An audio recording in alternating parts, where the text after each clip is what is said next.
So I like to use the analogy of, in our minds, saving for the long term, building up that assets. Every asset is represented by a pillar. Think about a beautiful Greek column made of solid marble. And now think about surrounding yourself with as many of these pillars as possible. I refer to that concept as the pillars of wealth. Those pillars are there to support you in retirement, to support your household for whatever financial needs may arise. So you want to build up as many different pillars as possible. If you're a business person, you have one big pillar, great, but you want to reduce the risks to losing all of that concentrated wealth. So you want to, over time, siphon off some of that value into other pillars, build up other pillars. Pillars can come in the form of owning property. It could be your own residence. It can be an investment property. They come in the form of 401k plans, 403bs, IRAs. They can be collectibles if you're an art collector, a coin collector, and so on.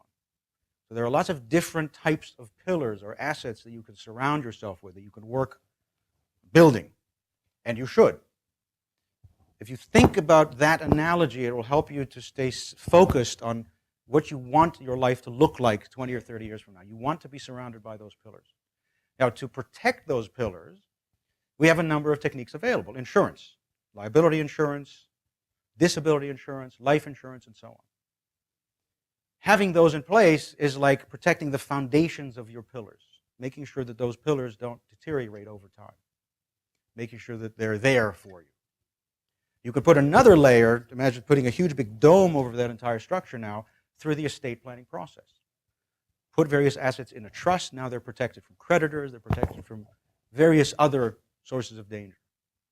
So now we have that slightly more refined analogy to work towards. Final words, hopefully words of wisdom. Time can be your best friend, but it can also be your worst enemy. So when it comes to money matters, doing things well in advance is always a good idea. If you do that, time is your best friend. We can't get into the technical reasons for that because we don't have time, but it allows you to save over a longer period of time, compound money over a longer period of time. It's always better to do. On the other hand, time can be and will be your worst enemy if you leave things to the last minute. If you procrastinate, time is going to be breathing down your neck consistently. I wish everyone well, and of course we'll be here to answer any questions if any of those come up.